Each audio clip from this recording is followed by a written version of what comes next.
it's most engaging for them. Either look probably at me or at that camera. 1 minute about the government. 1 minute? It's a really good documentary. You got fire? I do not. Do we have fire? Hey, Will. When did you start running the Handheld fire. With who? Osler? I think it was 2012 before we filed my clemency petition. Guys just got the supplies. 2012. This is awesome.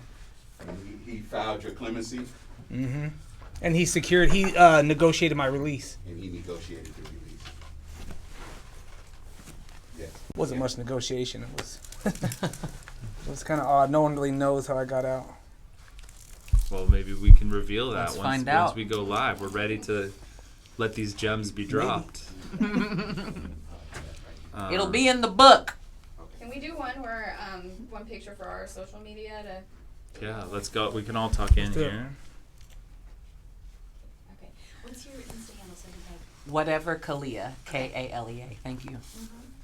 Got to keep it smiley. Oh yeah. So smiley. Will you send me those two, Amy? All right.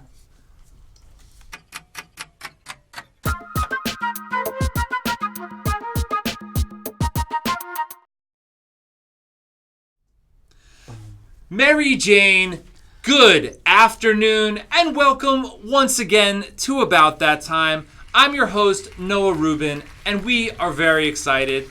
It's going to be an exciting afternoon. We have an extremely special guest in the building today, Mr. Weldon Angelos. He has an incredible story to tell.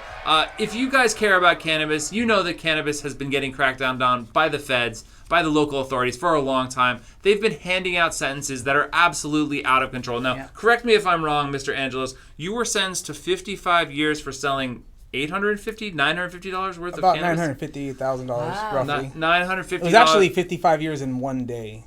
55 years and 1 day, That's guys. This petty. is absolutely ridiculous. Well, then, thank you so much for coming through, sir. Thanks for having me. Absolutely, Appreciate it. absolutely a pleasure. Now, tell us a little bit more about your journey, because I know that there's a lot of exciting things on the horizon, but there's a lot of pain that's led to this moment right here for you to There be is a able lot to of be pain. sitting next to us telling this story. Absolutely. So, in the 90s, I'd say the mid-90s, I started working on a career in the music industry. I was working with folks like Snoop Dogg, Tupac Shakur's recording group, and many others.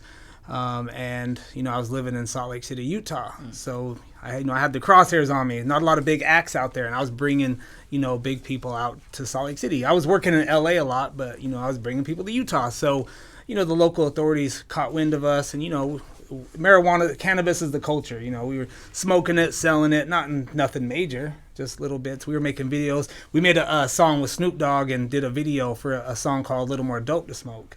And somehow the feds got a hold of that footage, and they started an investigation. They sent an informant after me, and he purchased I think it was like $900 or $950 worth of weed. So it was like three transactions for $300 and something each.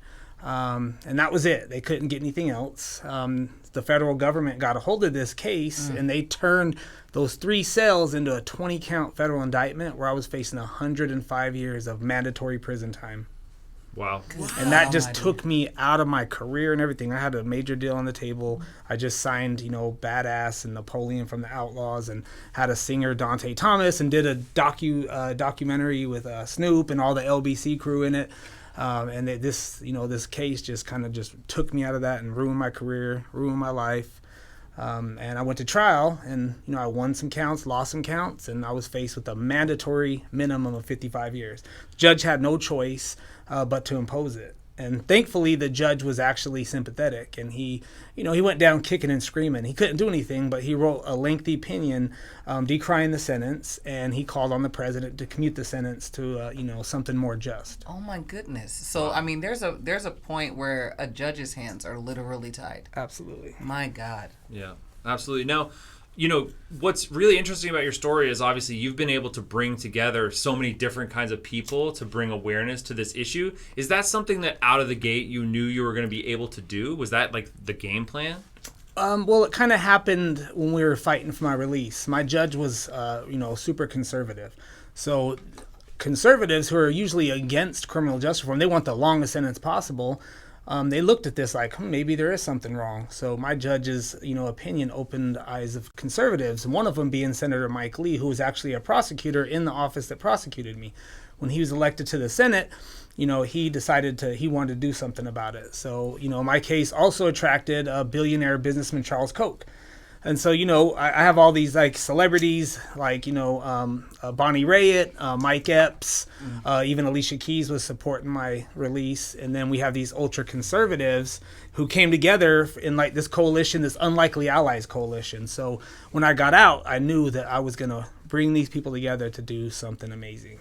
Now, have you gotten any flack either from the more conservative folks who supported you or from the more progressive folks who supported you for bringing this coalition together? I mean, I think the only time I had gotten some of that was when I went to the White House to partake in President Trump's criminal justice reform summit. I've been invited to the White House 4 or 5 times, and we've got some stuff done. I worked with Van Jones, the Koch brothers, and President Trump, and we actually got a major reform package passed called the First Step Act. First federal reform since 1970. It reformed 4 mandatory minimums. It got rid of 3 strikes for drug offenses. It did a lot, but it was just a first step. And one thing that it didn't do, which it didn't affect anyone in prison for cannabis. And so once we passed that, the joy was short-lived. And that's when I looked to my partner, Hollis, who is, I've been working with since the 90s on music. I said, we need to do something for cannabis offenders. So we decided to launch a nonprofit, and our first initiative being Mission Green, which will focus exclusively on those serving time for cannabis offenses.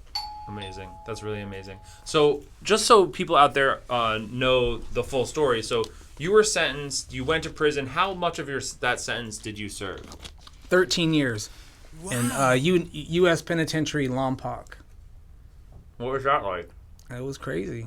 I mean, I was in there for some weed, and I was in there with killers and murderers and rapists, and I'm seeing them coming in and leaving, and I'm still in there for some weed. When you told people in prison your story, what did they say? They want to see my paperwork because they're like, there's no way you got 55 years for weed. So they're like, let me see your paperwork, man. You must have killed somebody. You got some bodies in your background or something. I'm like, no, man, that's for some weed. They're like, no, you got something in your past then. And I showed them paperwork, and they just couldn't believe it. Wow. Insane. Truly insane. Truly insane. Now, what do you think people need to do? If people care about this issue, if people want to help support the cause, what are the things that we as just folks out here can do to help change this? I mean, one thing you can do is vote for candidates who are, pro-criminal justice reform, pro-legalization. I mean, that's a first step, is make sure you go out and vote for the right candidates. Okay. Excellent. And you have also been working on a documentary sort of about your story. I have. What's that process been like? It's been amazing. We've been shooting it since I got out. Like the first month I was out, we hit the ground running and we started shooting, just interviewing people and just kind of telling my story and following me around as I'm, advocating. We went to the White House and we just went and met with various celebrities, did South by Southwest with Snoop Dogg, where I brought Snoop Dogg and the Koch brothers together for a panel on criminal justice reform. We've been capturing that and just trying to, raise awareness and try to get more people involved.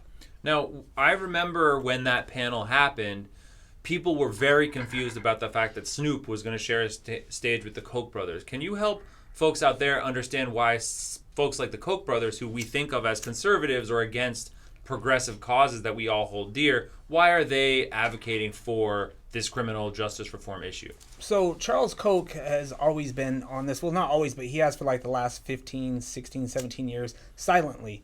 They don't advertise it, but they've been supporting reform, donating to the, federal defenders. They've been doing a lot of work on the side. And actually, Charles Koch is actually a libertarian. So he's not a Republican. He's a libertarian. So they have pro-economic policies that a lot of progressives don't like, such in environmental issues. But on criminal justice reform, they're spot on. Like, they support, everything we're doing. And I consider them a partner in our movement. So that's, we see eye to eye on that. We might disagree on all these other issues, but on this, we see eye to eye, so why not work together and get something done? Hallelujah. Now, were you there when the Koch brothers met Snoop Dogg? Yeah, I organized it, so I brought them together, and yeah, I was right there. We captured it for my documentary, so. That must have been kind of a milestone moment right there. Yeah, for sure. Bringing a lot of different kinds of folks together. And that's what we're doing. You know, our working title is Unlikely Allies. Because, you know, my story is able to bring people who would never sit in the same room together, but they are for this mission. And they did to help get me out. And, you know, we're continuing that with the Mission Green Initiative. Absolutely. Now tell us a little bit more about the Mission Green Initiative. So the Mission Green Initiative is something that we are launching to secure the release of people serving time for cannabis-related offenses. We feel like they're the most deserving group, and they've been left out of every reform that's come out, even though there haven't been a lot of reforms. But, you know, they're sitting in prison while these companies are making millions and billions for doing the exact same thing. They're considered entrepreneurs, but we're leaving these people rotting in prison for decades for the exact same thing, and it's bullshit. Yeah, it is really bullshit. Can you talk a little bit about your family? Because, you know, you were sentenced, you have a family. Were there moments where you felt kind of hopeless in prison? Oh, yeah. I contemplated killing myself. Like, I was really that, like, I'm not doing 55 years. I said, if I'd rather be dead. But, you know, talking to my sons, and I rarely got to see my kids because they moved me out of state. But, you know, I mean, that was the hardest part, seeing my kids grow up and hearing them struggle. I'm talking to them on the phone saying, you know, we don't have anything, like we're broke. And I couldn't do anything about it. Wow, that's really tough. Now, my question, of course, definitely feelings of hopelessness and probably just worst pain that I could ever imagine, emotionally, mentally. Did you go into this knowing, because I know you were saying you went into this and the judge was fighting for you, did you know, or did you at least feel like this 55 years isn't going to happen? Like, they're fighting for me. Yeah, like, I had from day hope one. because my judge was he's such a respected jurist. You know, he's a conservative. He's actually, like, really, he was a tough on crime judge. Right. He was against Miranda rights. He was against the exclusionary rule, which says if a police, you know, violate the Fourth Amendment, you get to suppress evidence. He was against all that. So we thought he was just going to give me the maximum he could give me. But so it was a surprise. And so hearing him say that gave me hope. Yeah. He called on the president. He called on Congress to fix the law. Now, it took until I got out for Congress to actually fix that law, because Senator Mike Lee and Cory Booker were using my case to pass this First Step Act. So my case was sort of like, you know, the motivating factor. And my story changed the hearts and minds of members of Congress who would never have voted for criminal justice reform. So I had hope. And then I had more hope when people like Senator Mike Lee, Cory Booker, Rand Paul were using my case on the Senate floor, and they wrote Obama a letter and, you know, asking Obama to release me immediately. That's when I started feeling like, okay, you know, I'm going to come home. Right. But there were times when I lost all my appeals and I was just forgotten. And I'm like, yeah. man, I'm not getting out of here. Jeez. And it's for some bullshit weed. And then in 2012, I'm like, I just filed my clemency petition. And then you start seeing states start legalizing it recreationally. And it's like, damn, I'm in here for some bullshit. Yeah, it's like, what is the climate like inside a place like that when you know for a fact, like, especially because you're in there at the height of this. Wait, what do you mean? This is legal now? Like, is that kind of the genuine? Yeah, and even worse than that, right before I got out, I was in there with a guy that I was probably served maybe 5 years with. He was operating a legal medical cannabis dispensary in Modesto. He got 22 years for following state law. He's still in there right now. I got his co-defendant out under President Obama's clemency initiative. I filed a petition for both of them, but Obama only granted one and left the other one in there with no explanation. So I think his case is even worse than mine, because he was following state law. And he's still in there, and people right now, you can they're following exactly like in Modesto, they replaced him. So it's like he's still considered a criminal, but people who are doing the same thing are entrepreneurs. So, right. You know, it's a hypocrisy the government needs to fix without delay. Wonderful. I totally agree. I don't want to keep you out of the cipher. Do you want to? It's okay. Just wanted to make sure that, you know, you knew you were welcome. We actually have a comment from the audience. They want to check in with us. We like to check in with our audience. Vincente Wilson, get all of our POWs, prisoners of the war on drugs, out now. I mean, I think that's a sentiment we all agree with. Definitely. We got to get folks out, because it really is a bunch of people who are victim of really ridiculous laws. Yeah, we call them victims because they're victims. And I want the White House, I want members of Congress to have that sense of urgency. We can't leave them in there any longer. Like, it's time to let them out. And we can start with the most egregious cases and work our way down, but something has to be done right now. Yeah, absolutely. I think that's completely on point, guys. So if you're checking in with us right now, guys, this is about that time. Mary Jane. I'm Noah Rubin, your host. We want to check in with our sponsors. Loon, they make wonderful pre-rolls. They make wonderful disposable vape pens. You should check out their products. They're on ease right now. We also have a new sponsor that we are adding. Our good fine friends at G-Pen. This is their cookies collab. They make great products. You should check them out at your local dispensary, at your local smoke shop. They make great products, and they make this show possible. Now, Weldon, we like to do a segment on About That Time. We call it Post It Up. We take some pictures from your social media. You tell us the story behind them. This first one is with a friend of ours, with a friend of yours. When was this picture taken? What was going on here? That picture was taken in Snoop's house. I think it was, in Claremont, California, when he had that mansion out there. We had recorded a song called We From the LBC, which ended up becoming the concept of an entire album that I was working on. I was doing songs with everybody from Long Beach, Badass, Eastsider, Snoop, Daz, and I was really close with Daz for a number of years in the 90s. And so when we did the album We From the LBC, we decided, that should be the concept of the entire album. Everyone on there is from Long Beach. So that was, I think, 2001 or like late 2000, early 2001. Totally. Tell us a little bit more about how you got into producing records. Man, my family on my mother's side in Nashville, they were, backup musicians for jazz and country singers. And that wasn't my genre, but they were extremely talented. They just didn't have the business sense. So, and I was able to meet a lot of people and watch them, create companies and produce stuff. And I learned a lot from Daz, Snoop Dogg's cousin, on the business side. He was, showing me how to create an independent record label. He was walking me through the steps and everything. So everything just sort of fell in. I befriended a number of people like Napoleon from the Outlaws. He became one of my best friends and mentors, and just sort of picked up from there, and everything sort of took off and then crashed. It's a roller coaster, man. But let's hope that this documentary is something that brings you back into the light and helps change the world. That would be a really nice thing. Speaking of getting the word out there, this next picture I think is a pretty good testament to the fact that you guys are projecting a pretty big message out here. Yeah, we're serious. How does it feel to see yourself on a billboard? It was pretty cool. It was amazing, actually. So, our message is getting across, and this is just the beginning. So we plan on going full force. Absolutely. So with Mission Green, you have the documentary going on. What other types of initiatives are you guys focused on? We're hoping to do a series that, sort of picks up from everything I've been doing since I've been out, and sort of, the Mission Green initiative. That'll be one of them. Because, we feel, the bigger reach, the more people we can reach, the more hearts and minds we change, and, the more likely we're going to get the reforms that we need. Yeah, 100%. And, sometimes you just got to let people know on a billboard. Yeah, that's one way to do it. Yeah, it's big like that. Now, speaking of changing people's minds, this next picture is kind of in front of a wall, I think, of a lot of things that people were trying to confuse people about. What's going on in this flick?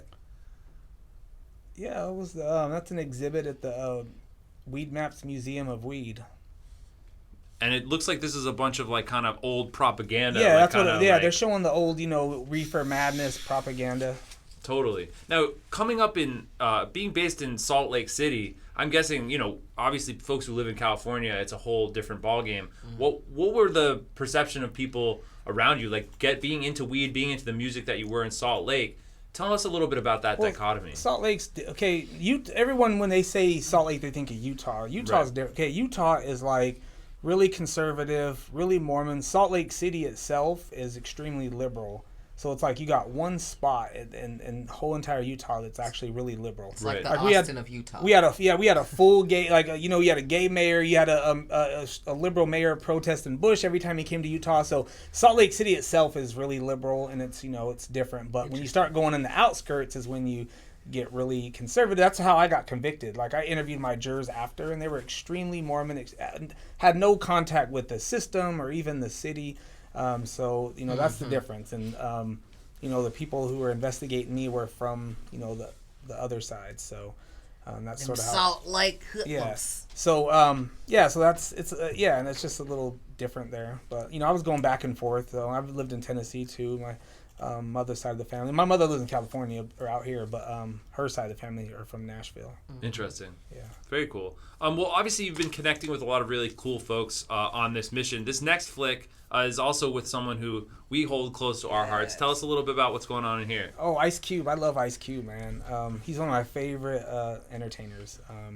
So I was invited to one of his games, the Big Three. Yeah. Yes, that Pretty was fresh. backstage. Yeah. Totally. The Big Three has really been doing big things. And a lot of folks who are involved with Big Three in one way or another have been pretty supportive of your cause. Am I right? Yeah, and shout out to Tattoo the One. He's a part of Big Three Radio, and he does a lot more for Big Three, and he's a part of this too as well. Okay. Well, shout out Big Three. And Tattoo the One. And Tattoo the One. Shout out to Tattoo the one, and shout the out crew. to the three. You know what I mean? That's how you got to do it. All right, we have one more. We talked a little bit about the panel at South by Southwest with Snoop and the Koch brothers. I think this next one is also another panel discussion that you're on. What's going on in this flick? That was a panel I sat on in Vegas at the Emerge Festival. Okay. And they featured me there to talk about, criminal justice reform and what I'm doing and the documentary. Yeah. Now, has speaking publicly about this come to you pretty naturally? No. I mean, I hated public speaking, but I've done it so much. I'm always mic'd up. So, and always going on the news and different places. So now it's just, I just memorized everything. So it's pretty easy. Okay. It took some time, but now you're in the definitely rhythm. took some time. Yeah. Okay. Well, we got another check-in from the audience. Esteban Cruz, keep fighting for us, man. I support your cause 100. Esteban Cruz, thanks Awesome. for checking in. Yeah. Guys, everyone out there, support the cause, educate yourselves, find out about Mission Green. Mary Jane has produced a series as well called Prisoners of Prohibition. This is a big issue, guys. We're going to come to voting season very soon.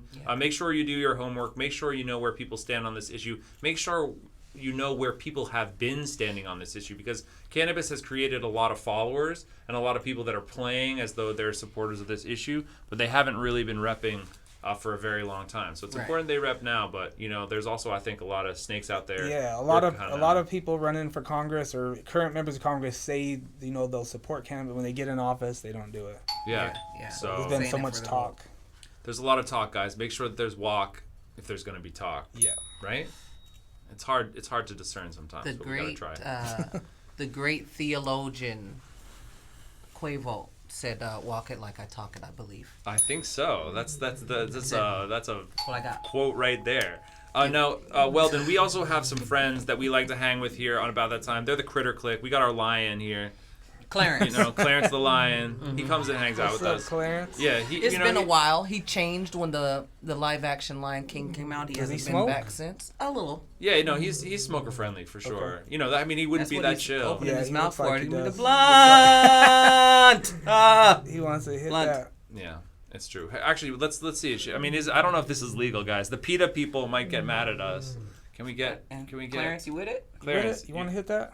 Just hit There it. he goes. Oh, he wants that blunt. Oh, he got it. He wants that blunt. There he goes. Clarence. He's smoking that gas, It doesn't take much to amuse me, Weldon. So Yeah, it's true. I'm good for the rest Clarence of the day. comes through. He makes us laugh.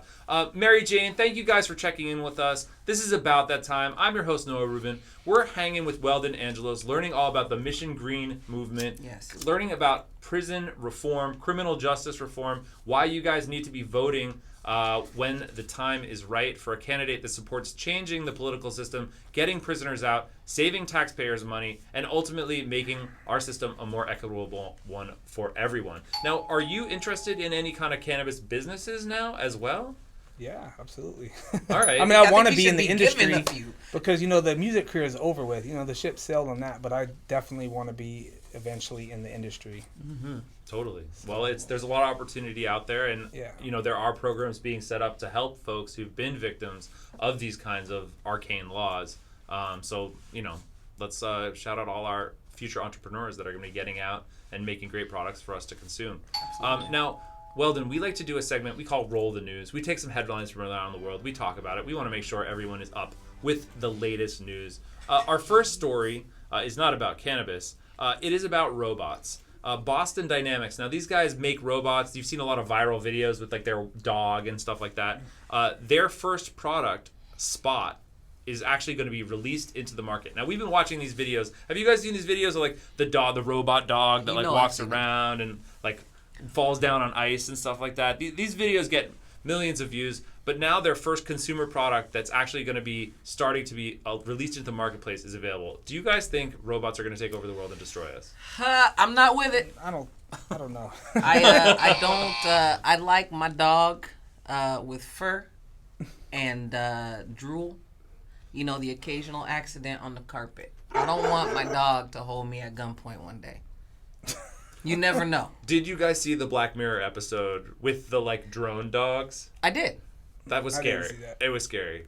I gotta say that was that was have serious. you I seen mean, I see RoboCop? that I'm not with picture and I'm kind of like, I mean, yeah, it looks Yeah, cool and like looks- yellow and it's like just- carrying some stuff for you, but like you could easily weaponize that thing. Like, I am not good like with a torch lighter.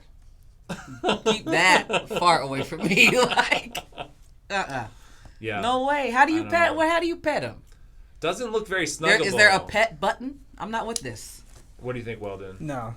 I'm not with it. Pat, thumbs down on the robot Thumbs dogs. down. Sorry, guys. I mean, it just seems like mankind just has a bad track record when it comes to like, oh, we won't weaponize it. Like, Right. I'm sorry, but that's just isn't how things have gone historically. no. So we got to be real careful with They this killed one. Bumblebee. They killed Bumblebee. Just You know what I mean?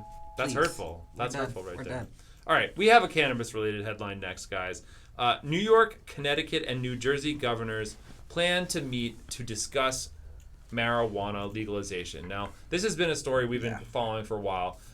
New Jersey, New York, Connecticut, none of them have quite got their act together when it comes to legalizing cannabis for adult use. California, we got it together. A few other states got it together.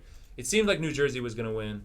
New York hates being beaten by New Jersey. It seemed like they were going to get there first. Now they're saying we all need to talk about it. What do you think about the East Coast getting with the legal cannabis movement? Man, they need to get their act together. Absolutely. For real. Absolutely. Now, my father, he lives in Massachusetts. They've given out only like 3 or 4 dispensary licenses, and the result is there's 200 people lined up in like the one dispensary every single day on a busy road. So it's like you got my dad's 81. You got like everyone who goes in the medical line. Everyone's waiting outside all the time. It seems like real chaos. West Coast seems to get it together. Even Utah has a medical cannabis program I now. help advocate for that, yeah. Yeah, that's kind of a special thing, I feel like. Yeah, they actually was going to have a government run dispensary, but it was like the state would be In criminalized. violation. Yeah, so they actually said, maybe not. Well, so they opened the door for more dispensaries. But, that's a huge step for Utah. Yeah, I mean, So, when I read that headline, I was definitely like, that Yeah. seems pretty major. Yeah. But the church actually kind of got involved and ended up kind of advocating for that, right? No, they fought it, and so they had no choice but to concede. So that's why they came to the table to negotiate. And it's, first of all, a church should not be involved with that. You know what I'm saying? Right. So that was crazy to have a church involved like that. But I mean, we got an all right bill.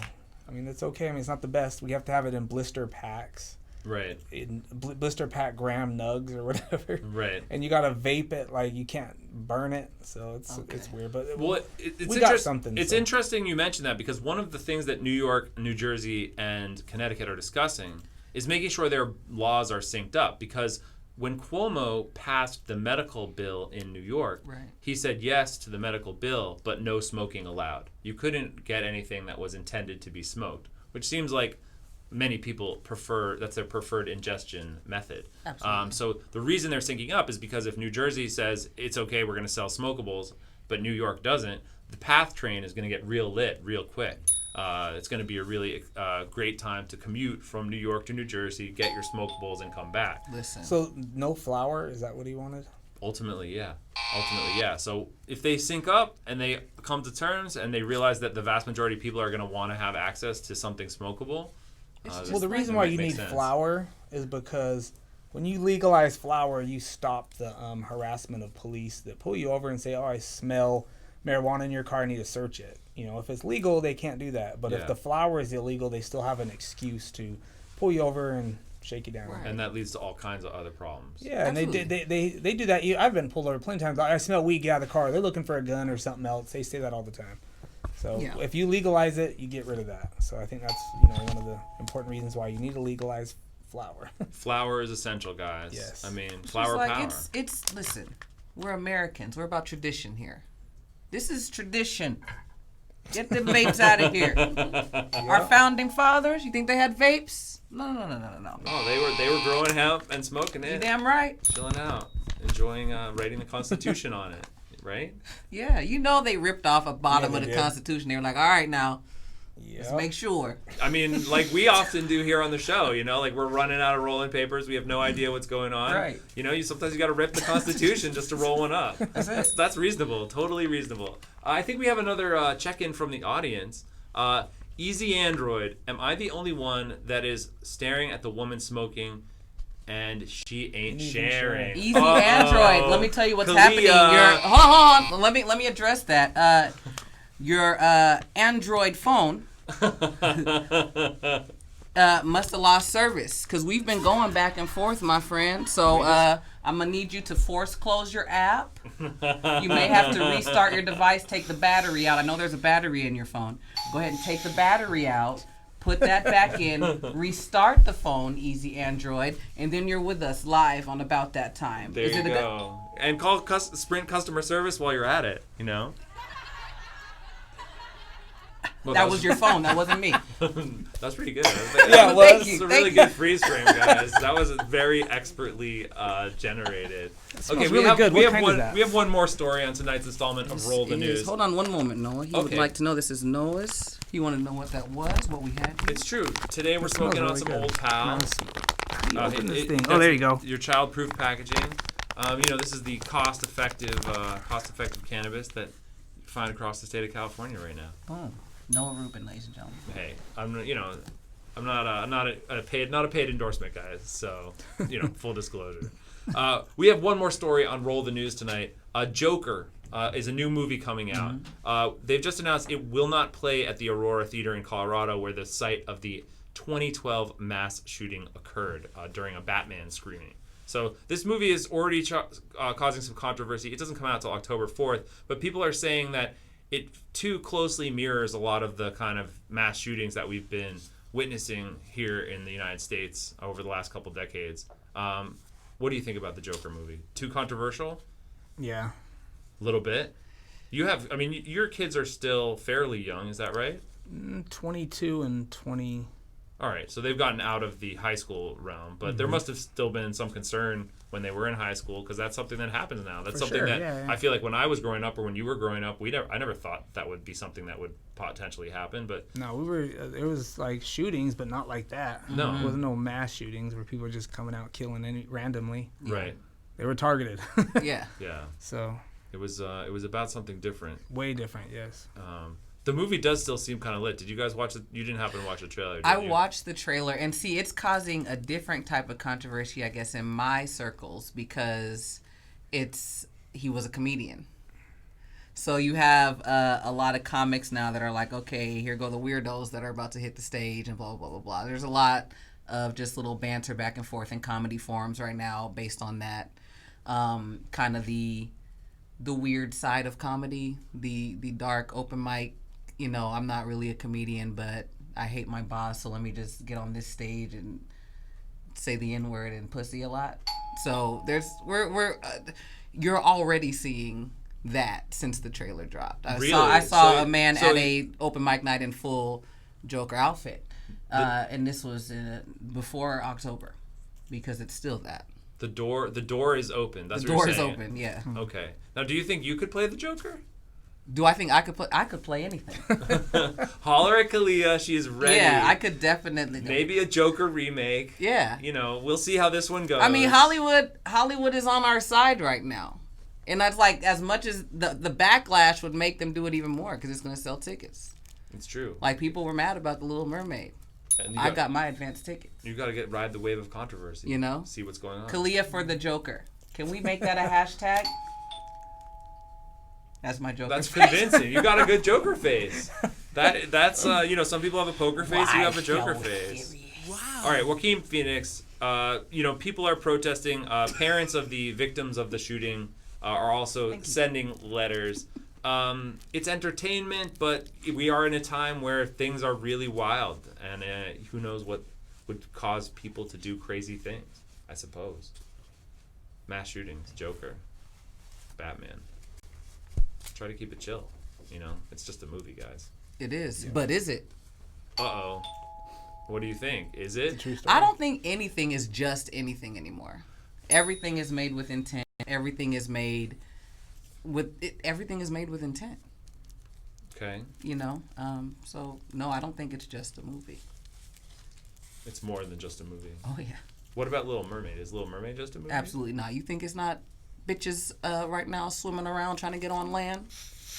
Underwater mermaid bitches? Yeah. They're definitely out there, Kalia. Yeah. I mean, wow. Little Mermaid didn't come from nowhere, right? Absolutely not. That's basically our planet and Little Mermaid are all this everything is I know real about stuff, science. People, there are robot dogs. You gonna tell me you don't believe that this bitch under the water right now trying to get to Prince Eric? You crazy? I mean, we haven't searched through the deepest parts of the ocean. There could be entire every Shark Week we see something new. Yes, every Shark Week. They do seem to wait till the next us. Shark Week. If you see kind of a bitch do like this here, like what was that? Was it a diver? No. That was a Little Mermaid. We got Bowie the cat checking in. Weldon, you know. He likes to. He like here. He can come up here. We can get him to maybe come here. What do you think, Bowie? You gonna go for it, buddy? Oh, it's this side. Yeah. He's gonna go for it. Is he gonna go for it? Can we? There we go. We got him to go. You know, he's a chiller. Bowie the cat. He's a friend. He's a critter of the Critter Click. Mary Jane, just wanted to check in with you guys. Thank you so much for joining us today. This is About That Time. I'm your host, Noah Rubin. We've been chilling with Weldon Angelos, talking about the Mission Green movement, what you can do out there to help with criminal justice reform, get folks who are serving crazy-ass sentences for cannabis out and into reality, and maybe becoming part of the legal cannabis world. We're going to do another shout-out to our sponsors. G-Pen, Granco Science, Loon, pre-rolls, and vaporizers. And that leads us to our last segment of the night, Weldon. We do a segment we call Astrology Time. We checked in with you. We checked in with the news. We like to check in with the stars as well. We do a section called Astrology Time. We break out our salt crystal lamp. We change the color of our show. We go into another dimension. Now, Weldon, do you ever follow your horoscope? Do you follow the astrology at all? I don't. Can't say that I do. Anyone in the family? My son does. My son's huge on it. Really? Your son's into the... So he kind of takes it serious. Son. And does he try to drop knowledge on you a little? Like, Dad... He has. I mean, he has his crystals and, yeah, he gets into it. I'm into that. Okay. Yeah. So would you say, in general, you're open to the ideas? You generally think they're kind of like whatever? What's your vibe on it? I think they're entertainment. Entertainment. Well, what we do on Astrology Time is we took your birth chart, we took your horoscope. Okay. You tell us if you think it's on point or not. You know, right, it can say outlandish things sometimes, but this is all actually from your horoscope. Okay. Let's check it out. They use the power of their positive attitude to get them through tough times. Now that one seems like it was, you're a guy who knows what tough times are about. Yeah, it's pretty on point. Yeah, hard to argue with that one, I think. Yeah. Can you think of a time we talked a little bit earlier about you being when you were incarcerated. That's not always easy to stay positive in there. Yeah, I mean sometimes you have to manufacture hope just to trick yourself to stay sane. So you'll think of things to look forward to and what to be happy about. It's just part of it. Wow. Yeah, to stay sane. It's like a defense mechanism. Our brain, like it's denial basically. Yeah. So yeah. Stay positive. Try to stay healthy, believe that good things are coming. Yeah. We have another element from your horoscope. It says, sometimes they suffer from ailments that are created by past life traumas. I think that's implying that you've been reincarnated and potentially in your previous manifestation you had trauma that you suffer from now. Yeah, my dad swears I was reincarnated. Really? Yeah. Wow. Tell us more about that. Yes. Yeah, wow. My dad was huge on that. He's no longer here, but he had my hair cut off and sent somewhere, and I guess I was some sailor from Portugal. Wow. What does it feel like to be a reincarnated Portuguese sailor? I don't know. What made your dad think that you were reincarnated? That's pretty specific. He went and had all our past lives read, and we sent a whole report. It was very detailed. Wow. And he was always into that. My dad was super into it. Interesting. Awesome. Interesting. With all your siblings as well. Yeah. Interesting. Portuguese sailor. Do you remember reading that description? Yeah. And what did it resonate with you at all? I mean, when I was young, so I thought it was cool. I was like, oh, that's cool. Oh, it's cool. I'm a Like- Portuguese I sailor. would have rather have been like, a king or something, or a prince, or, but sailor's all right. Sailor's all right. Sailor's kind of cool. You got at least you're upwardly mobile. We got another element from your horoscope. They're often drawn to careers that allow themselves to express creatively. You're a creative guy. That sounds like it's a pretty solid one, huh? Yeah. Did you feel called to music from a young age? Yeah, for sure. And what do you remember? What was your first instrument? Did you play an The instrument? keyboard, yeah, piano. Okay. I mean, my uncle taught me how to play the piano. Like, he was so talented, he could play anything. He just hear it, and he could play it immediately. It could be a rap beat, it could be anything, and he could play the piano, too. It was Interesting. Yeah, so he started teaching me how to play. My first song I learned was Richard Marx' I'll Be Waiting, or what was it called? Right Here There Waiting, yeah. First one I learned how to play. I remember that from a fifth grade dance myself. So that's a Did you certain dance? honor. Were you wallflower? Right? It was the first dance, like it was fifth grade, and that you remember like the first dance where like you actually slow dance with the other like gender, and you're like, I guess we're doing this. That was it. Richard Marx Right Here Waiting. That was the song. See, I have that two. kicked it I off. love the First memories piano, with though. that. The piano in that is dope. That's actually very melodic. Yeah, really, like, the piano's dope, so I'm like, I want to learn how to play that. Yeah. And he didn't even know, he didn't read music or anything. He just said, let me hear it. And he just started figuring it out, like, Incredible. quick. Incredible. And I'm like, Gift. oh, I want to learn. I want to be like that. Yeah, that's So. worth aspiring to. Now, when you kind of picked up keyboards or whatever, when did you first start getting into like making beats and hip hop and stuff like that? Probably 94. I actually did a show. So we wrote a song. We made like a cheesy beat to it, and we rapped it my junior high school. So it was pretty cool. And then in 95, we went and recorded a song at like a professional studio. But we didn't like the way it turned out. So we're like, it's time to go to LA. So, and at that time I was traveling to LA back and forth. So that's when we went out to the studios out there, and that's when I started bumping into people, and things took off. Yeah, things happened. Yeah. Do you ever make tunes now, or are you kind of No, like, I don't. No. I don't even listen to music that much anymore. So. Right. Well, you've got a mission now. Right. It's true. It's true. You got to stay focused. Here's another question from your horoscope. Let us know if you think this is on point or not. Has the ability to reach the highest levels of spirituality. Do you find yourself to be a spiritual guy? I can be. I mean, I was once. I know when I was in prison, I was probably at my spiritual height. Kind of necessary, right? Yeah. What did you find Definitely. most spiritually soothing in that context? I think making salah, basically praying in group with the brothers, like it just, I think that was it. And that, I think without that, I probably wouldn't have survived prison, because I don't know, I probably might have lost it. A lot of people would lose it in there, and they just, especially when you got a lot of time, because I had a life sentence. I wasn't gonna live I would never have finished that sentence. 80 years old without health care in there, never would have survived. Yeah. Well, sometimes you got to get spiritual. Get through it. We have one more from your horoscope. Material goals are less important than connection on an emotional level. Well, material goals are less important than emotion. Yeah. Feel like it's important to keep the message about spirit, emotion, connection, those kind of things. The dollars won't be there when you're dead. No, they won't.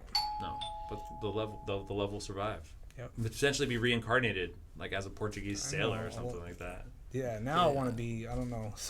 Great theologian Drake said that he was putting his money in the grave, so I have to argue that. Yeah, that's true.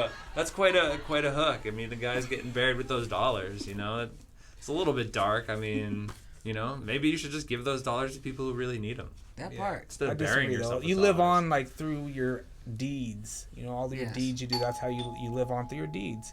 Like people do charity. They set up stuff that lives on, and it helps other people, and it continues. But money, I don't know. I mean, What is it? Really? What is it? you need some amount of money to, in order to do the good. So yeah, I mean, you have to have some kind of, materialism. Right. But it doesn't have to be excessive. No, not And it excessive. shouldn't be the priority, most likely. Definitely not. Yeah. Keep it chill, guys. Well, that was astrology time. We could, take our salt crystal lamp, throw it back there. We went into another dimension. We checked it out. or bad? I think the horoscope was pretty, it was not inaccurate. No, it wasn't inaccurate. Yeah, It was vague, but it was cool. It was vague but cool. Yeah. The horoscope is well known for that. Yeah. But I do think that was good that it called the Portuguese sailor out. 'Cause I don't think That part, have you we told would've that never story known. before? No. Never. Guys, we have revealed for the first time ever that Weldon Angelos is actually a reincarnated Portuguese soldier. And that is a headline, guys. We know how to make headlines here at About That Time. Cool. Well, then we like to make sure before we wrap up the show that we give you a chance to let the audience out there know what they should be checking for, how they can find you, and how they can become part of this movement. They should go to the weldonproject.org and follow us on Instagram, Project Mission Green on Instagram, or me at Weldon Angelos. And just stay tuned. We got a lot of special things ahead. Guys, many special things ahead, important messages being shared. This is About That Time, guys. I'm Noah Rubin.